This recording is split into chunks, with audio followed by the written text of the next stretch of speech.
Thank you all for coming today. We've really enjoyed our participation at Future Fair so far, and we really appreciate all you coming to chat with us today. So Jay and I are internet nerds. We love the internet and the ideas of open culture that exist on the internet. And we've been trying to bring that thinking into the art world in different capacities. So myself from the gallery and the White Cube and what it means to open up that space to, address publics in new ways. And Jay from the museum side to think about, new ways that technology can reach audiences. So maybe we can start just by talking about how we think of open culture. Like, what does that mean to you? Yeah, open culture is important, especially in this day and age. Louder? Yeah. Oh, man. Project, Jay. You can do this. I mean, open culture or openness in general is a founding, I think, principle of internet ideology, the sense that something is almost effortlessly copy and pastable repeatedly and repeatedly scalable. And that was sort of what brought me to be interested in the internet in the first place. Like, I could look at the source code of a website from my browser and I could make a copy of my own and then I could change it. And that to me just opened up a whole world of possibilities around the turn of the century in terms of how we could create interactive art galleries. And it's kind of an idea that stuck with me throughout my whole career in museums that's been going on for over 13 years now. And how do we bring this sort of kinetic energy to scale? And democratize access to museum collections and exhibitions. And so, something that's downloadable, scalable, alterable, that's an important thing to this internet frontier that we find ourselves on, right? Wouldn't you say? Yeah, I think when I think about open culture, I'm also really interested in the infrastructures that power the art world, because they're oftentimes about exclusivity and opaqueness. So what Transfer has always been about is trying to push at some of those infrastructures and open them up to maybe engage with more communities, whether that be audiences or artist practicing communities. So when I think about how open culture might scale, it's then moving away from just experimentalism in the gallery more into institutional frameworks. And to give you some examples from Transfer, or do you have something to add when you're thinking about like the infrastructures and openness around that? Yeah, I think something that I've taken from Transfer and your practice over the years is the idea that internet art can be a communal experience just as well as any other art. Or I kind of compare, when I see a Transfer exhibition, I often compare it in my head to like a Diego Rivera mural in Mexico City, where it's a big mural that tells a massive story in a public space where you're meant to gather in front of it and experience it collectively and talk about it in real time. And I think that's something that kind of gets lost in a lot of internet or new age internet stuff, because everybody's on their own devices and locked away in their own bubble, their own algorithm. And I think it's important to sort of remind ourselves that that is not, a deterministic model that we have. With something that we kind of chose, and we can also just as easily choose other models for ourselves. Yeah, absolutely. And so, Transfer was founded in 2013. So we've been dealing with online artworks, which exist in the public space of the internet for well before the emergence of NFTs, right? But now it's sort of an idea that's entered popular culture from that explosion. But the thing we would go show in art fairs, we would show websites and animated GIFs like we're doing here again at Future Fair. And people would come into the booth and they would say, why would I buy something that everyone can see for free on the internet? And the idea is that you're a patron and you're supporting that access of the work for larger and larger audiences. So why should a painting, which is scarce, why should that be the most valuable cultural artifact? Isn't something that many, many people can experience that much more valuable? So those are some of the principles we've been thinking about. And just to give you some examples of open culture from Transfer, and then Jay will share some of the things he's working on also at the Pérez Art Museum in Miami. A couple cool things happened early on in the gallery where We were focused on solo shows with artists in the gallery. And at the end of the solo show, the artist, and Lorna Mills, the artist we're showing here at Future Fair, she actually started this. She would invite artists to respond to her solo show. So at the closing reception, we would then host a whole screening of works from many, many other artists. So it suddenly became an open platform for one artist solo show. Now so many artists are being shown in the gallery. And it kind of picked up. Other artists would do that. Daniel Temkins, another artist from Transfer, he did one of those. Carla Gannis just came in. She's another artist from Transfer. She did one of those. So this is an artist being very generous to curate other artists. And the gallery also opening up our infrastructure to host many, many other artists. And it was cool. It kind of picked up, and like a lot of these artists had only shown online. And so they started putting on their resume Transfer Gallery because they had been in this closing show. But it's cool, you know, like we love that. We think a rising tide lifts all boats, right? A couple other great projects. Another one that came from Lorna Mills is something called The Ways of Something. And it's a remake of John Berger's Ways of Seeing. And it's exquisite corpse style. So it was invited artists to remake that piece, which is 4 episodes, minute by minute. And this work was actually acquired by the Whitney Museum of American Art. So suddenly we had an acquisition that was authored by 113 artists. So what does it mean to do this kind of work, which is at scale and open in a different way? The last example, and then I'll throw it back to Jay. Transfer's got a bunch of these because we've been pushing at these structures for a long time, for 10 years now. The last example is something called the Transfer Download, which we first developed in 2016. And the Transfer Download is a physical format for virtual exhibitions. So basically, I'll describe it. You walk into a room and you're surrounded on 3 sides by floor-to-ceiling projection. So you're suddenly immersed in a virtual world. But it's not just one, because at Transfer we don't do anything simple like that. It's many, many artists, and you have an iPad control in the room, and you can actually flip between, and the entire room flips over. So it became a way for artists to work with multi-channel, large format video installation who hadn't had access to that kind of technology before, because this is expensive. You got to get these big fucking projectors. You got to get the computer that can power it. You have to have the physical space. It's a lot of overhead. So we developed this kind of format where we could invite artists into this actual physical infrastructure to engage with that as a way to display their artwork. So it just resulted in the explosion of so many new 3-channel, multi-channel immersive practices within this community of artists.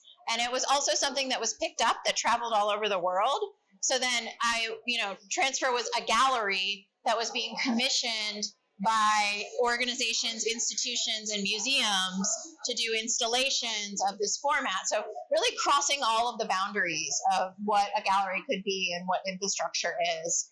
And that's something that sort of sparked this exhibition that's at the PAM. Do you want to tell us a little bit about Sea Change and PAMMTV also? We took inspiration from the Transfer Download format for an exhibition called Sea Change at the Pérez Art Museum Miami. It takes that 3-channel kind of horseshoe-shaped thing, kind of presentation, and it's a survey of 10 artists working in video. And these artists are working natively with the screen, and that's a kind of a first for the Pérez Art Museum Miami to have a survey of 10 artists native to the screen. And the interesting thing about that is that, or one of the great things about digital art is that it sort of emerges in many different ways. And so a 3-channel video, a single-channel video, a video game walkthrough are all sort of expressions of the same artwork. And so that's what's really fascinating with digital. It's not a single medium, it's a variety of mediums, and the work is sort of abstracted even one layer beyond that into beyond the medium, beyond the expression.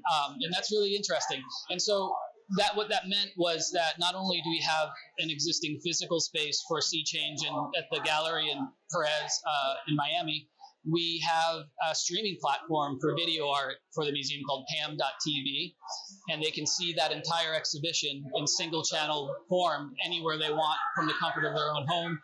Anybody can just go to www.pam.tv and see this entire exhibition, as well as work from our permanent collection and work from film festivals and work from other curators, such as Barbara London has an exhibition right now on PAMMTV called Perpetual Motion. And so it's kind of like a Netflix for video art, which is kind of a new frontier for museums, but something we're still, taking shape after launching last September.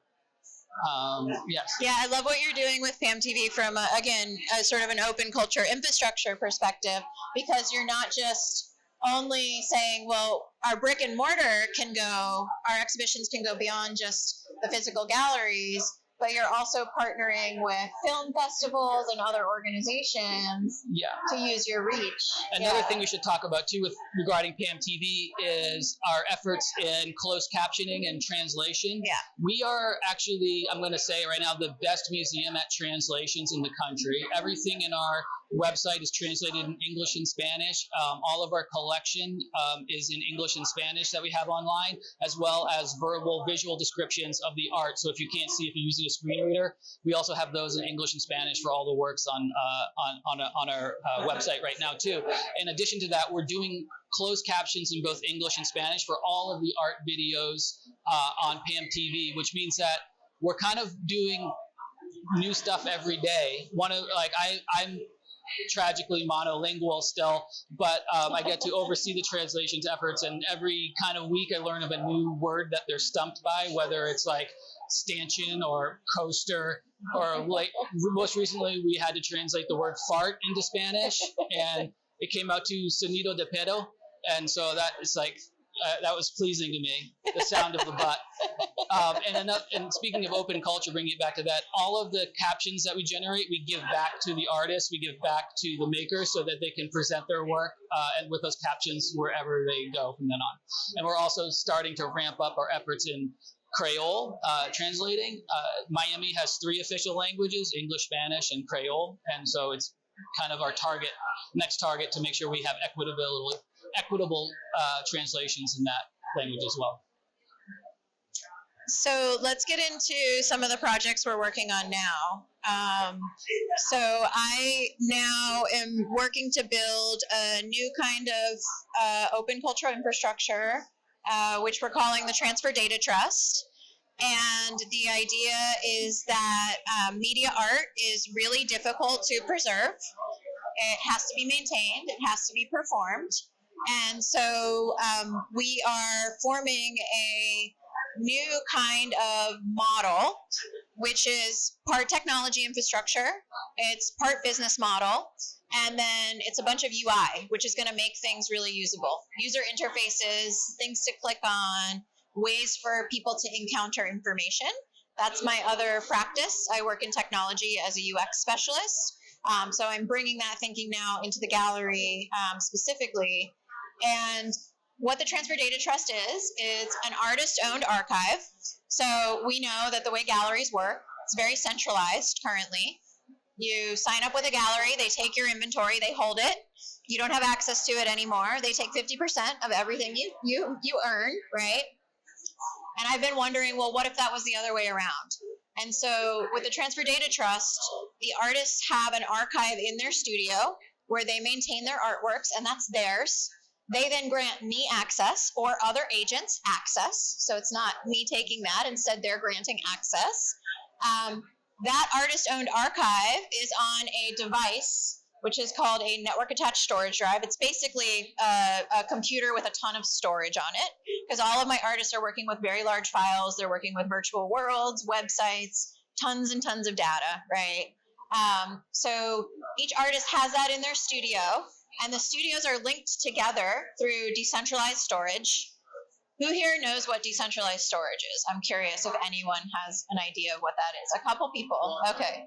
It is sort of blockchain based. It's based on encryption, but I'm trying to take the crypto out of encryption. We don't have to tokenize it. We don't have to have a coin. We don't have to be in late capitalism and hyper financialize everything. So we're using encryption to say that one artist's work will be encrypted, broken up into packets, and stored on all of the other artists' drives. So if one artist experiences loss, their archive can be recreated from the collective archive. So that's the idea of decentralized storage.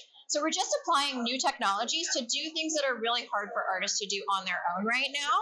And then we're forming a business model around that. And that's based in a perpetual purpose trust. So many artists later in life, or when you have an estate after an artist has passed, there will be a trust that is formed to manage the artist's IP. So we're just going to do that now. We're not going to wait for the artist to leave. We're going to do that now, and we're going to collectively hold in trust each other's work and each other's value. And it's going to allow us through this business model to leverage the value in the work. One thing that we can do that artists don't often know you can do, but you can, is you can have your work appraised. So if you have work that's just sitting in your studio, you might think it's worth nothing until someone buys it, but actually you can hire an appraiser and get it appraised if you want to insure it, if you want to identify the value around it. So we're now working through a process of doing conservation on the 10 years of the gallery's history with a pilot group of artists to start. We're holding it in this decentralized archive. We're getting it appraised and assigning a value to it, and we're going to watch in 2 years, does that valuation change? And as we grow our wealth together, we can do things with that wealth, which great collectors, museums, institutions also do with their wealth. And so the idea is to really build equity in an artist's lifetime, and I think if this is successful, it redistributes and pays the artists in their lifetime for the value that their work is accruing. Collectors aren't the only ones that can do this. We can do this for ourselves. So this is open cultural infrastructure in that, no, you won't be able to join the transfer data trust, that's ours. But what we will do is make all of this open. So you can take it, you can copy it. In technology terms, it's called forking it. You can fork it, you can implement it with your own 5 or 6 or 10 artists. You can form a trust. You can leverage the same kinds of resources we did to appraise work. You can use our templates to make catalogs, interfaces for collectors. And I believe that if enough artists adopt a system like this, it could be a real sea change in the industry, because others would just have to opt in if you were now controlling everything and, the power was really starting to reverse. So we're in, kind of early stages. We've been working on this now. I mean, it's the result of like 10 years of iteration at the gallery, but the project itself we've been developing for the last year. We have a prototype. We've now received some funding, which is really exciting because we're transitioning to a nonprofit trust.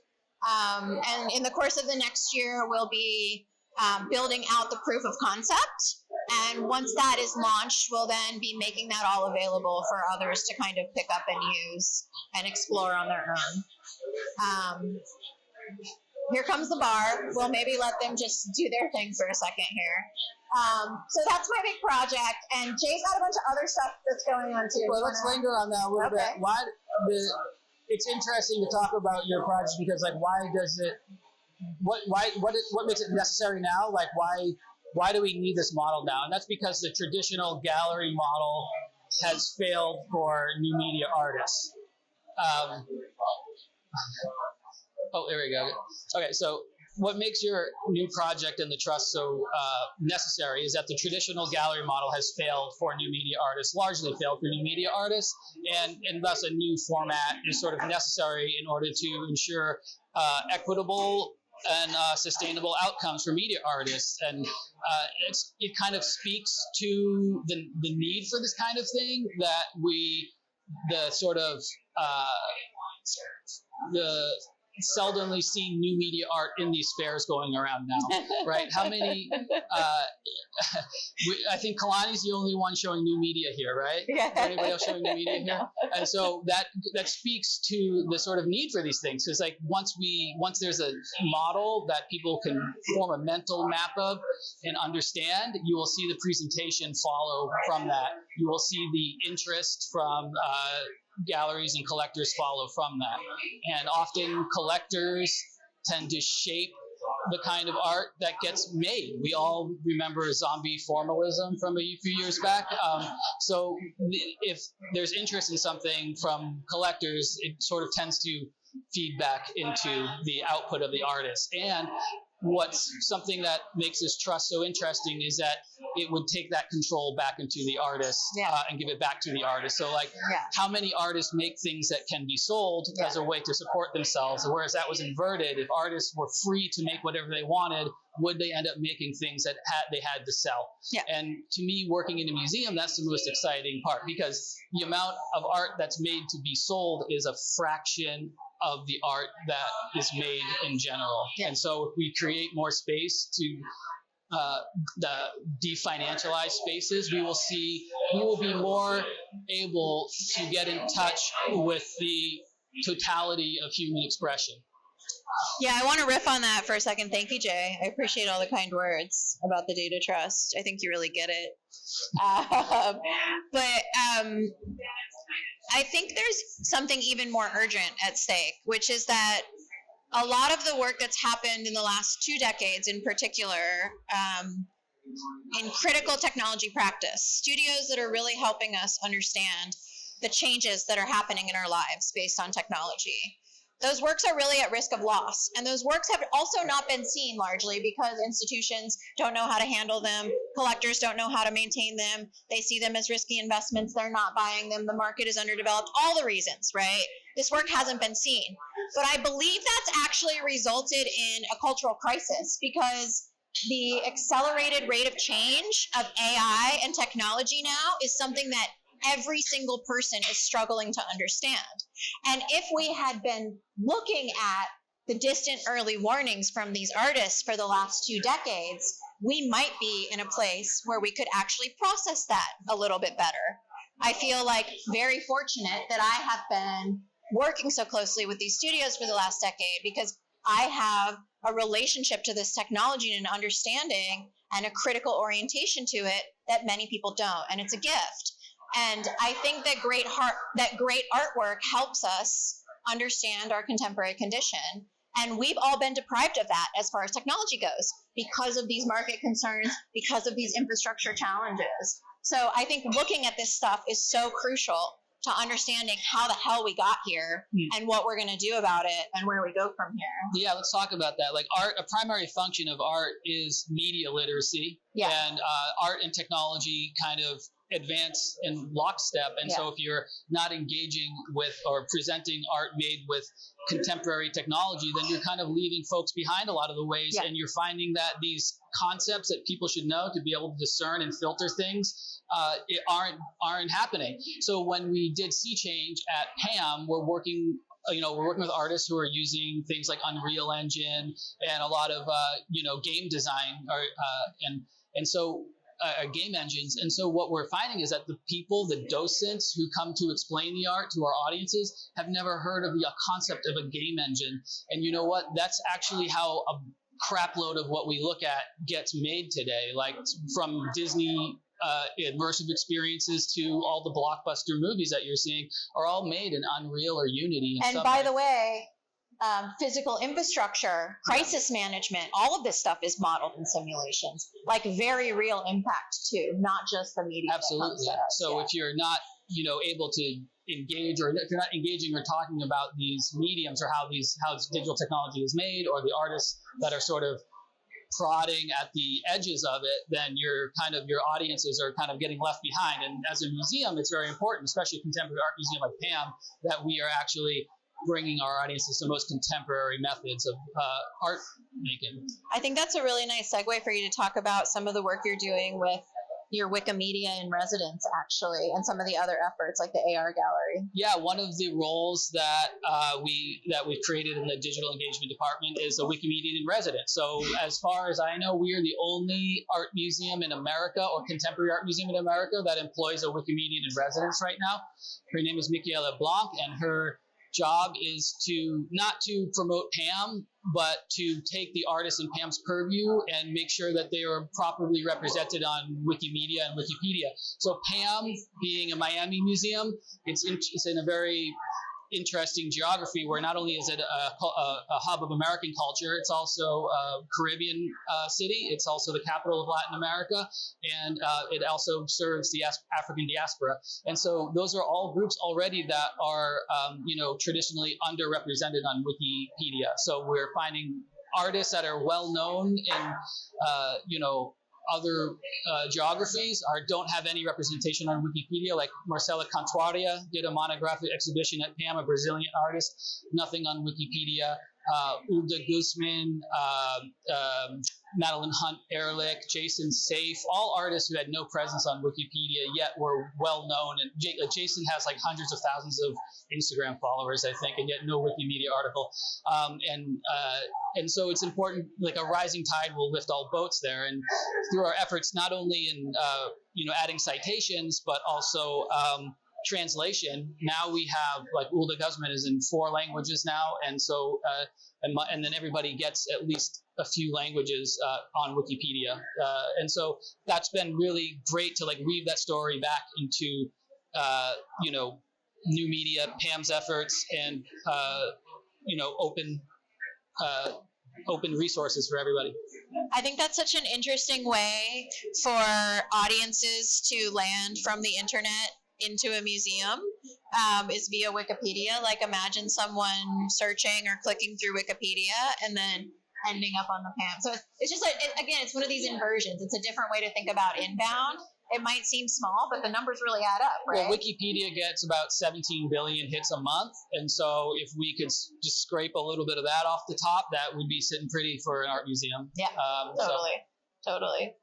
And then the other project that you're doing, which I love, is the New Realities Gallery. Oh yeah, it's an Tell augmented. us about that. It's a series of commissions in augmented reality. It took inspiration from Christian Paul's Sunrise Sunset exhibition, where this one of my favorite art exhibitions from any museum. It's every day at the moment of sunrise and sunset, an artist takes over the Whitney homepage.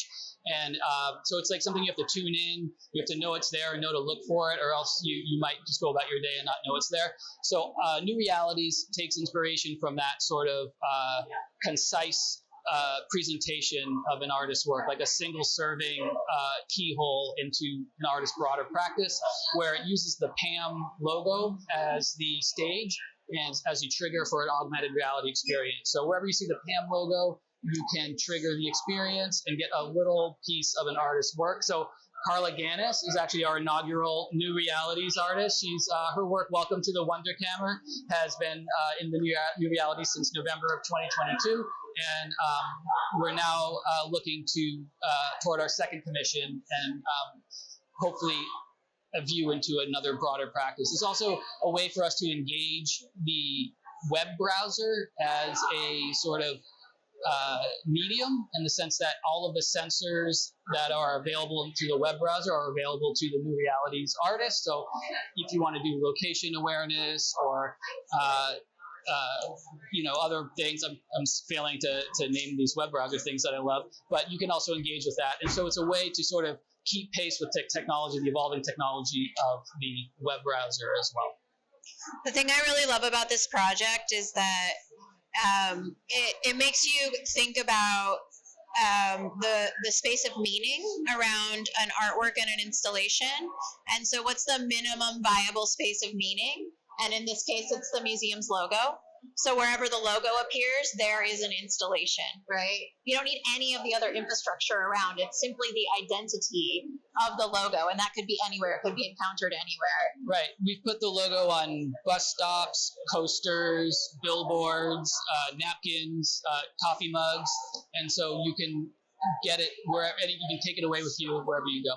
We put it on our shopping bags at the store. So if you buy something at our store, you get a shopping bag with the exhibition as a takeaway.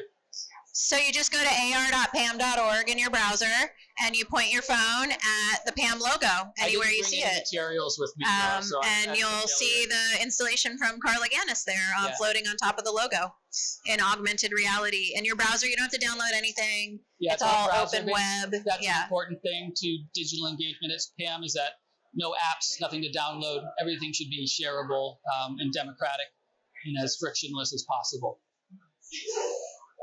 So I think we could keep going on and on and on, but maybe we'll open up the room to questions if anyone has any questions. Yeah.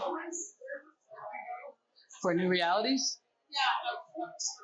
Yeah, you can, if you go to the PAM website and look for the New Realities exhibition, PAMM.org, PAMM.org, and look for the New Realities. You'll find instructions there on how to. Or you can just go ar.pamm.org. Yeah, and that'll bring you right to the experience. Yeah. You have to find a PAM logo to make it happen. Yeah. Yeah. Does anyone have thoughts, questions, any kind of responses, reactions?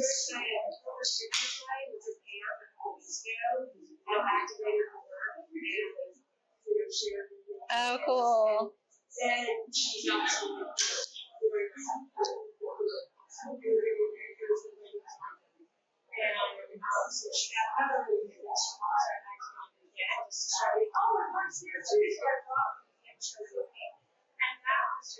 Nice. Oh, amazing. Thank you. Yeah, that's something that I really want, PAM or digital engagement at PAM to really embody, is the inversion of that traditional museum model. Like, museums are typically there to sell you access to physical space, but we're actually looking to invert that model so you can access our exhibitions from anywhere you are in the world. So.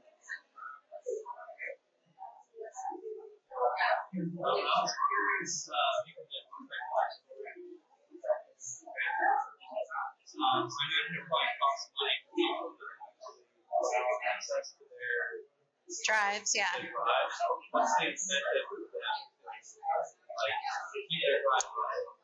Yeah, great question. So to start out, to prototype this proposition, I am giving them a $6,000 network attached storage drive and saying in a contract, you have to keep this running connected to the internet for a period of 2 years. It's the first part of the experiment. I think we're going to see pretty quickly why it's valuable. We're also doing all sorts of other things on that device. If you're technically inclined, we're running different types of nodes. So we're putting together shared compute resources as well. And we're going to be doing some archiving and work together. I think archiving is a really lonely act. But if you're seeing others doing it with you, and you're seeing that activity, and you're seeing it come together, I think that context makes it a lot more valuable. Yeah.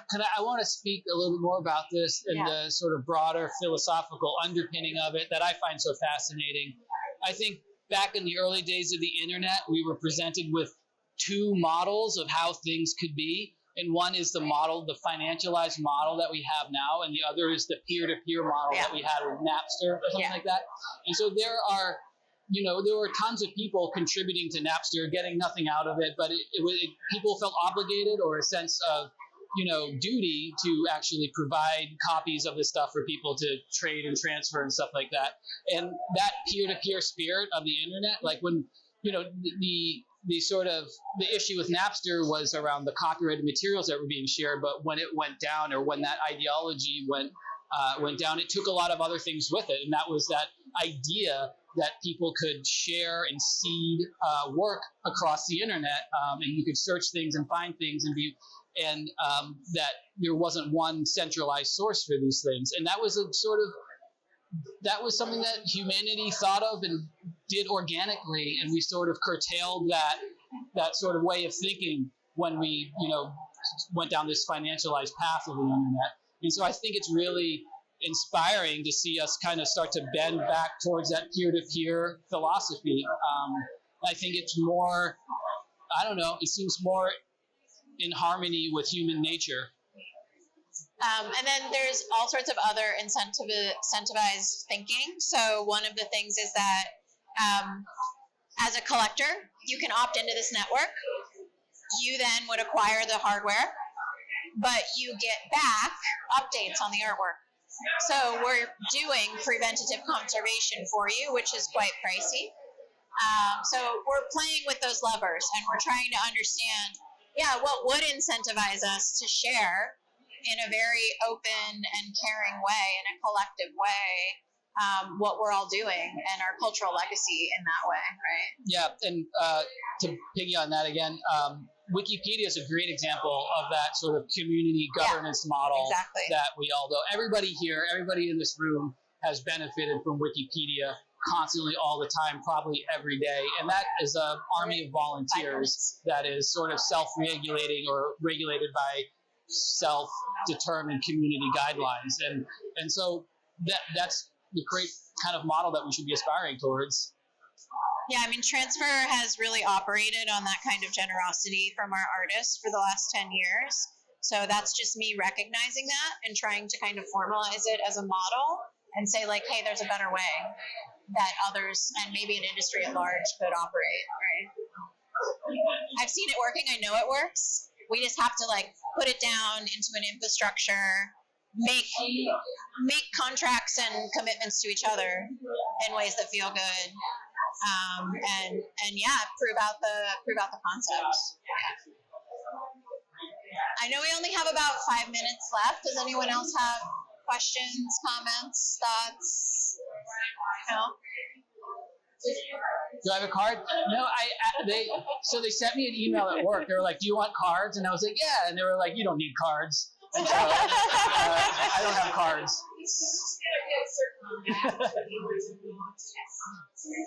Yeah, I mean, I think we've been kind of shoehorned into this very limited slice of what the possibility of a networked sort of internet can be, a network life can be, and the sort of financialized model just curtails expression, and it doesn't serve the spirit well. It serves efficiency, and it serves, getting, food whenever you want it, but it doesn't serve expression well. Like, I think often about how, concrete was like the material of the 20th century, right? They paved the interstate highway. All of a sudden you could like get a truck from New York to California in like frictionless record time. Well, that's what social media is doing to us, our minds in the 21st century. It's the concrete of now, where everything's been made efficient, everything rather than sort of expansive.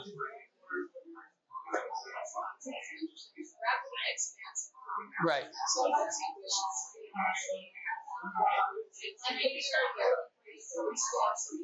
Right. Right. Well, efficiency, is great. Everybody likes to get things efficient. We're all happy to go to the supermarket and get what we want and see the things we want. But, it doesn't. At what cost? Well, At what cost? Or at what cost, or it doesn't. It kind of doesn't serve coincidence well, or the things that make, those kind of radiant particulars that make life worth living sometimes. Right. So, and that excludes expansive. Right. We're all in some kind of funnel all the time. Yeah.